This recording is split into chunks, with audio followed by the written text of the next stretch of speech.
હળવદના શક્તિનગર સ્થિત નકલંગ ગુરુધામ ખાતે ચૈત્ર સુદ ત્રીજના અવસરે શ્રી સવાયા હનુમાનજીની છત્રછાયામાં 51 કુંડી મહામારુતિ યજ્ઞ ભવ્ય રીતે યોજાયો હતો। આ પ્રસંગે 108 દેવડાની મહાઆરતી અને સંતવાણીના કાર્યક્રમો યોજાયા હતા। મહંત દલસુખરામ બાપુના માર્ગદર્શન હેઠળ હજારો ભક્તોએ દર્શન અને મહાપ્રસાદનો લાભ લીધો હતો, જેનાથી સમગ્ર વાતાવરણ ભક્તિમય બની ગયું હતું। અમદાવાદથી આવું છું। હું સનાતન ધર્મ અખિલ ભારતીય સેવા સમિતિનો રાષ્ટ્રીય અધ્યક્ષ છું અને રામદેવજી ભગવાનનો પરમ ઉપાસક છું। અને અહીંયા મારા ગુરુ ગાદી એવા દલસુખ મહારાજ અહીંયા નકલંગ ગુરુધામ હળવદ શક્તિનગરમાં આટલું ભવ્ય આયોજન કરેલ છે। 51 મારુતિ યજ્ઞનો જે આયોજન છે એ ભવ્યથી ભવ્ય આયોજન કરવામાં આવેલ છે। આના એક યજ્ઞના સુવાસથી આ દરેક ભક્તોનો અને હળવદ ગામનો ભગવાન રામદેવજીના આશીર્વાદ મળે અને શરીરના દુઃખ દૂર થાય। જય અલગધણી।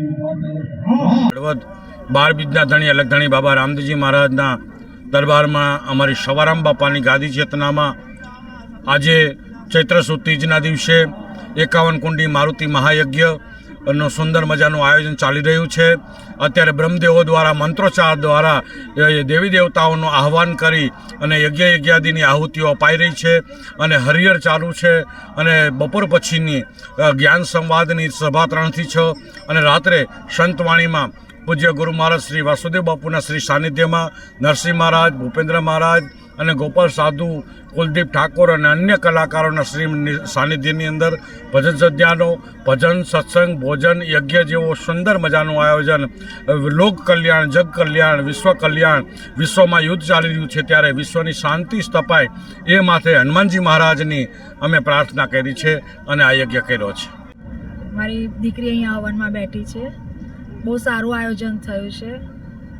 અવારનવાર અહીંયા સારા પ્રોગ્રામ થાય છે।